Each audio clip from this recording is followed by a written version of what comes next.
नेहमी तोच नाश्ता खायचा म्हणला की आपल्याला कंटाळा येतो. इव्हन घरातल्या सगळ्यांनाच कंटाळा येतो की तेच काय खायचं रोज. तर आज मी इथे उन्हाळ्यात बनवलेल्या पापडांपासून मस्तपैकी चटपटीत असा एक नाश्ता बनवला आहे.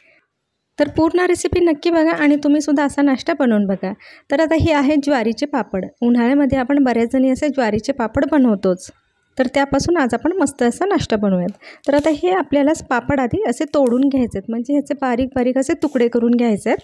ते हाताने सहज असे ह्याचे तुकडे होतातच.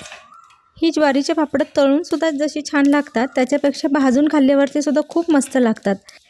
ही पापडं भाजायची आणि ह्याच्यासोबत मस्तपैकी असे कच्चे शेंगदाणे खायचे. खूपच अप्रतिम असं हे लागतं असं. आणि पावसाच्या दिवसात तर खायला खूपच छान वाटतं. त्याच्यामुळे नक्की असं तुम्ही खाऊन पण बघा. तर आता या सर्व पापडांचे मी असे बारीक हाताने तुकडे करून घेतलेत. तुम्ही मिक्सरमध्ये वगैरे नका वाटू, फक्त असे हाताने जितके बारीक होतील तितके आपल्याला तुकडे करायचे आहेत. फक्त असे जास्त मोठे तुकडे नाही राहिले पाहिजे. तर आता हे सर्व ह्याचे तुकडे करून झालेले आहेत या पातेल्यामध्ये. आता आपल्याला काय करायचं, या पातेल्यामध्ये आता पाणी टाकून घ्यायचं आहे. म्हणजे आता हे जेवढे हे पापडांचे तुकडे आहेत त्याच्यापेक्षा वरती थोडंसं पाणी येईल इतपत आपल्याला पाणी हे ठेवायचं आहे. तर तुम्हाला तुमच्या अंदाजाप्रमाणे किती पापडं घ्यायची आहेत त्याप्रमाणे तुम्ही असं करू शकता. आता हे पापड आपल्याला भिजत ठेवायचं आहे. एक साधारणतः 1 तासभर आपल्याला हे भिजत ठेवायचं आहे.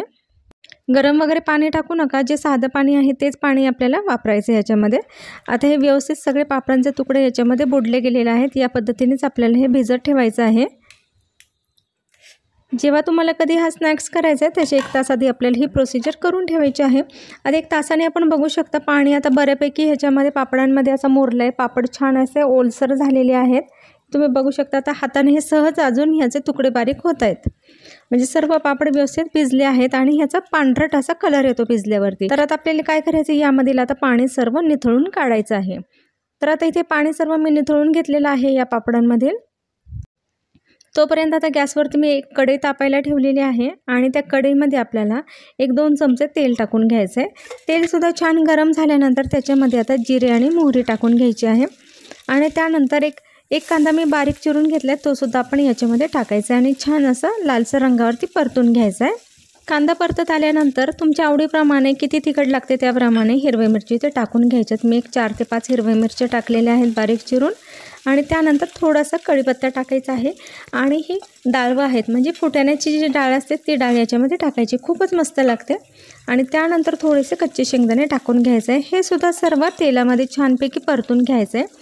आणि आता हे परतल्यावरती याच्यामध्ये आपल्याला एक अर्धा चमचा हळद टाकायची आहे, म्हणजे छोटा चमचा आहे तो. हळद टाकून झाल्यानंतर लगेच हे सर्व पापडांचे तुकडे जे आहेत ते आपल्याला या फोडणीमध्ये टाकायचे आहेत.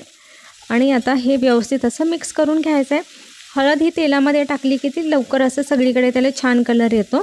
त्याच्यामुळे वरतून हळद टाकायची नाही, ती तेलामध्ये सर्वात शेवटी हळद टाकायची, म्हणजे ती करपत पण नाही आणि कलर पण सुंदर येतो. आता हे थोडंसं आपल्याला फिरून घ्यायचं आहे आणि चवीप्रमाणे मीठ टाकायचं आहे. फक्त एक गोष्ट लक्षात ठेवायची, जेव्हा आपण पापड उन्हाळ्यामध्ये बनवलेले असतात तेव्हा ऑलरेडी आपण त्याच्यामध्ये मीठ टाकतो.